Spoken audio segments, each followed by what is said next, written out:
अस्सलाम वालेकुम and welcome to Germany for student channel. House building की सीरीज के अंदर आज की जो वीडियो है उसमें हम बात करेंगे डॉक्यूमेंट्स के ऊपर। आप किसी भी प्रोफेशन की हाउस बिल्डिंग के लिए अप्लाई करना चाहें, चाहे वो आईटी में हो, बिजनेस में हो या किसी और प्रोफेशन से रिलेटेड हो, आपको हर एप्लीकेशन के लिए अपने डॉक्यूमेंट्स कंपनी को भेजने पड़ते हैं। और आज की वीडियो में हम डॉक्यूमेंट्स के ऊपर बात करेंगे। डॉक्यूमेंट्स के हवाले से हम दो चीज़ों के ऊपर बात करेंगे। पहली चीज़ ये होगी कि डॉक्यूमेंट्स का नाम हमने किस तरह से रखना है, और दूसरा ये कि डॉक्यूमेंट्स का जो कंटेंट होगा वो क्या होगा। तो पहले बात करते हैं डॉक्यूमेंट्स का जो नाम है वो किस तरह से आपने सेलेक्ट करना है। मेरे पास बहुत सारे स्टूडेंट्स के डॉक्यूमेंट्स आते हैं और उन डॉक्यूमेंट्स को देख के ये नहीं पता चलता कि ये डॉक्यूमेंट के अंदर क्या है। डॉक्यूमेंट्स की जो पीडीएफ फाइल्स होती हैं उनके इस तरह से नाम रखे हुए होते हैं कि बंदे को पता ही नहीं चलता कि अगर 10 डॉक्यूमेंट्स आए हैं तो उनमें से कौन सी सीवी है, कौन सा मोटिवेशन लेटर है, कौन सा स्कूल का सर्टिफिकेट है, एटसेट्रा। तो ये बहुत ही एचआर के लिए इरिटेटिंग सिचुएशन होती है जब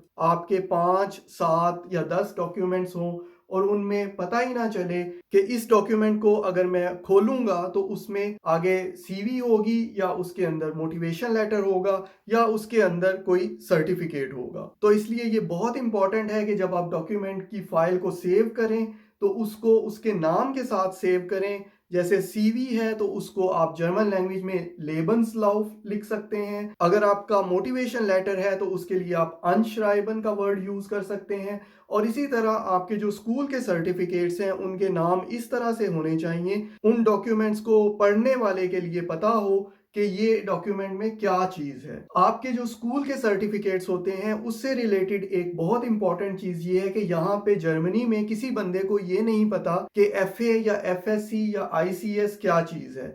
तो आपने एक तो एब्रीवेशन कहीं पे भी इस्तेमाल नहीं करना, ना तो डॉक्यूमेंट का नाम चूज करते हुए और ना ही आपने इस एब्रीवेशन को इस्तेमाल करना है अपने सीवी या मोटिवेशन लेटर के अंदर। तो एब्रीवेशन से आपने बचना है अगर आप कंपनी के अंदर अपना अच्छा इंप्रेशन डालना चाहते हैं। तो इसलिए अपने तमाम डॉक्यूमेंट्स के नाम इस तरह से रखें कि जिस बंदे के पास वो डॉक्यूमेंट्स जाएं उसको पता हो कि ये डॉक्यूमेंट मैं खोलूंगा तो इसके अंदर मुझे क्या इंफॉर्मेशन मिलेगी। अब आते हैं डॉक्यूमेंट्स के कंटेंट की तरफ। कंटेंट का मतलब है कि आपने अगर एक सीवी बनाई है तो उस सीवी का कंटेंट क्या होगा और उसके अंदर कौन सी चीजें आपने बिल्कुल इस्तेमाल नहीं करनी। सीवी बनाते हुए आपने सिर्फ एक फॉन्ट इस्तेमाल करना है। बहुत सारे बैचलर के स्टूडेंट जो मास्टर डिग्री के लिए अप्लाई करते हैं, जब वो अपनी सीवी भेजते हैं तो उनके अंदर भी 2-3 तरह के डिफरेंट फॉन्ट्स उन्होंने इस्तेमाल किए हुए होते हैं। तो आपने अपनी सीवी के अंदर एक ही फॉन्ट इस्तेमाल करना है। आप अपनी हेडिंग का साइज एक रखें और डिस्क्रिप्शन का साइज एक रखें। एब्रीवेशंस आपने बिल्कुल इस्तेमाल नहीं करने। आईसीएस कहीं पे इस्तेमाल नहीं करना, एफए या एफएससी कहीं पे इस्तेमाल नहीं करना।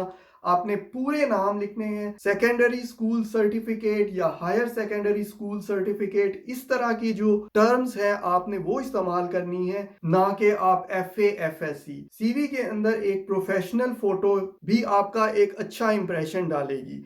उसमें रंग बिरंगी शर्ट्स पहन के या सन ग्लासेस लगा के अगर आप तस्वीर सीवी में लगा रहे हैं तो उससे बहुत बुरा इंप्रेशन जाएगा और आपके चांसेस कम से कम होते जाएंगे। जर्मनी में यूजुअली टेबुलर फॉर्म में सीवीज इस्तेमाल होती हैं और उसके लिए आप यूरोपास की वेबसाइट के ऊपर जाके एक स्टैंडर्ड फॉर्मेट में सीवी बना सकते हैं। उसके बाद आता है मोटिवेशन लेटर। मोटिवेशन लेटर आपकी एप्लीकेशन का एक बहुत ही इंपॉर्टेंट डॉक्यूमेंट होगा जिसमें आपने कंपनी को अपने बारे में बताना है, आपने क्या कुछ किया हुआ है, आप क्या करना चाहते हैं, इस पोजीशन के लिए आपकी क्या मोटिवेशन है, आप क्यों अप्लाई कर रहे हैं, क्यों आप इसमें इंटरेस्टेड हैं, और अगर कंपनी आपको हायर करती है तो आप कंपनी की सक्सेस में क्या कंट्रीब्यूशन कर सकते हैं। इसके अलावा आपने अपने हॉबीज या अपनी पर्सनैलिटी के बारे में बताना है कि आपकी हॉबीज क्या हैं और आपकी क्या सॉफ्ट स्किल्स हैं। उसके अलावा जो आपके डॉक्यूमेंट्स होंगे जब आप उनको स्कैन करेंगे तो इस चीज को मेक श्योर करें कि वो डॉक्यूमेंट्स रीडेबल भी हों, वो अच्छे तरीके से स्कैन हुए हों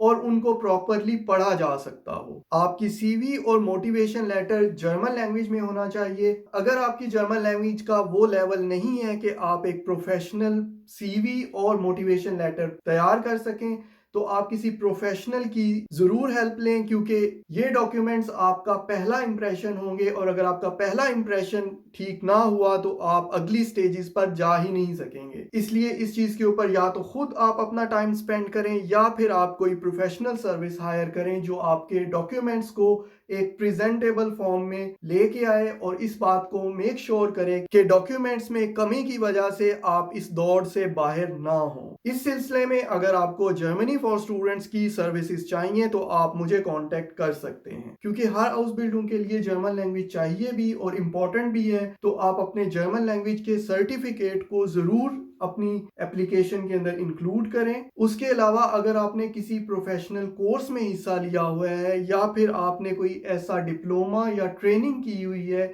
जो कि इस हाउस बिल्डिंग के लिए रेलेवेंट है, तो आप उस सर्टिफिकेट अपने डॉक्यूमेंट्स में जरूर शामिल करें और उसको अपनी सीवी में और मोटिवेशन लेटर में भी जरूर मेंशन करें। अगर आप ईमेल के थ्रू किसी कंपनी में अप्लाई कर रहे हैं, आपका ईमेल का टेक्स्ट भी प्रोफेशनल तरीके से लिखा हुआ होना चाहिए। हाउस बिल्डिंग के लिए अप्लाई करने के लिए अभी रिसेंटली एक नया ट्रेंड भी इंट्रोड्यूस हुआ है और वो ये है कि आप वीडियो के थ्रू अपनी एप्लीकेशन भेजें। उसमें आपने 30 सेकेंड या 1 मिनट के अंदर एक ऐसी वीडियो बनानी है जिसके अंदर आप अपने आप को प्रेजेंट करें और आप कंपनी को बताएं कि आप किस तरह से इस हाउस बिल्डिंग के लिए सूटेबल हैं। हाउस बिल्डिंग के कॉन्ट्रैक्ट तक पहुंचने के लिए आपको बहुत सारे स्टेप्स को सक्सेसफुली पास करना होता है और उनमें सबसे पहला है आपके डॉक्यूमेंट्स का। इसलिए डॉक्यूमेंट्स के ऊपर बहुत ध्यान दें। आपके अच्छे मार्क्स कंपनी को बाद में पता चलेंगे, पहले आपके डॉक्यूमेंट्स आपका पहला इंप्रेशन डालेंगे। तो डॉक्यूमेंट्स के नाम के ऊपर ध्यान दें कि डॉक्यूमेंट्स के नाम अंडरस्टैंडेबल हो